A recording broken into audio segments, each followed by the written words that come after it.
Two last examples for the last series test. Woo! All right, let's determine if this series converges or diverges. It's not geometric. The limit of the nth term isn't going to work. You can't integrate a factorial. Directly comparing it to something is going to prove to be difficult. Anytime you see exponents and factorials, just be suspicious that you might be using the ratio test to help you determine the convergence or divergence.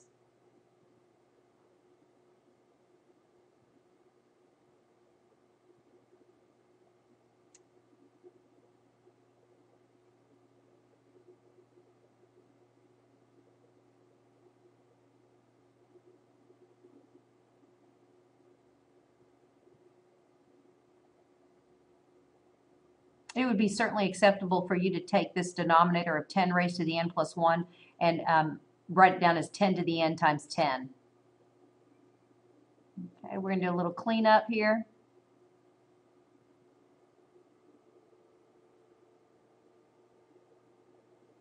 Okay, reaching across here, you may now be comfortable knowing that if I were to expand this and pull out a quantity n plus 1, that I'd be multiplying by n factorial and that would cancel. So maybe some of you guys see that you know, this would actually simplify to just n plus 1.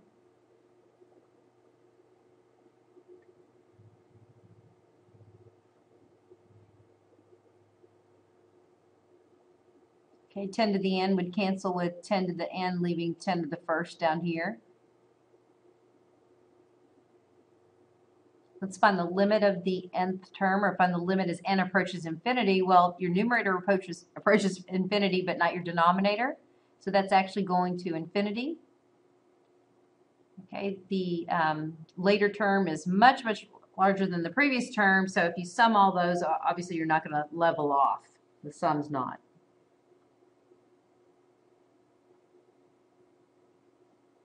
Why does that disappear?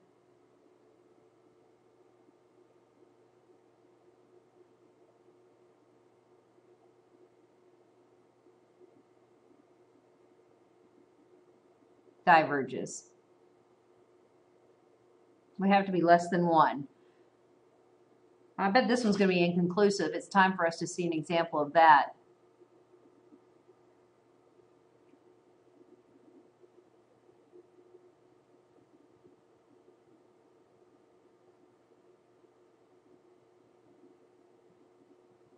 Oh, I could squeeze in the -1 to the n. The absolute value is not going to have any, you know, it's going to change everything and make it positive. So I'll write it down at least once and then I'll abandon. Replacing n with n plus 1 gives us n plus 2 down here. Okay, and I guess if I'm going to do that, I'm going to make this a plus 1 here too. Every n, including that exponent, is going to be replaced with n plus 1, just to be consistent. Okay, so then over here,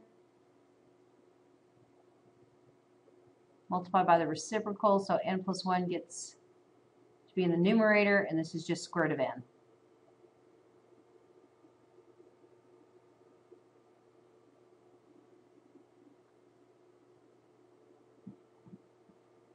So at this point, I've shown the quantity -1 powers, or the -1 with the power, so I'm just going to leave them off in the later steps. So what do we have here? Well, not a lot I can do.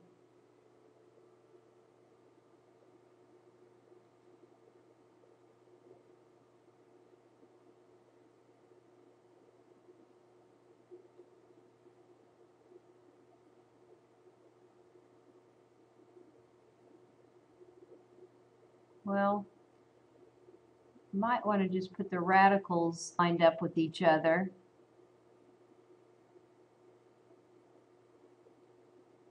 So I'm rearranging the denominator.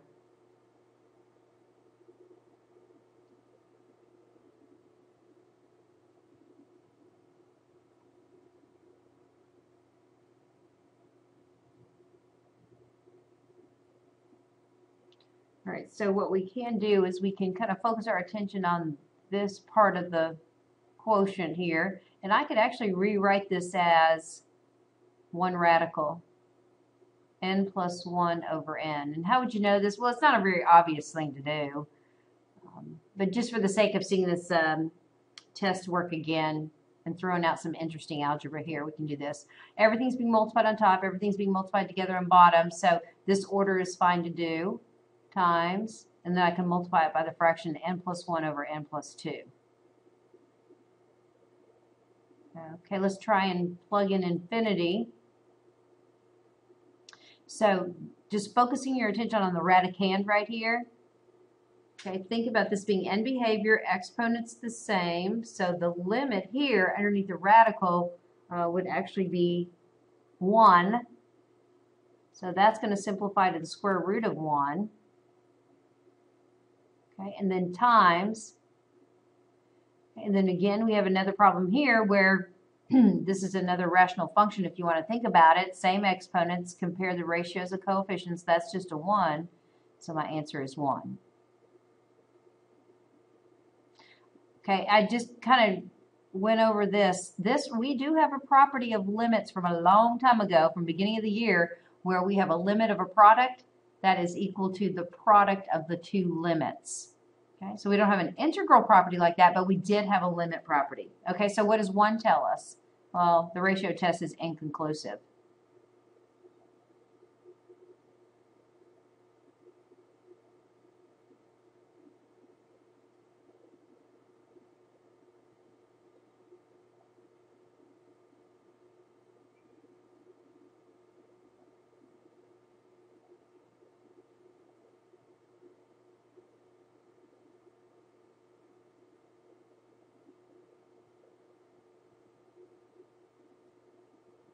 I probably should say up here, by the ratio test, the convergence of this series is inconclusive.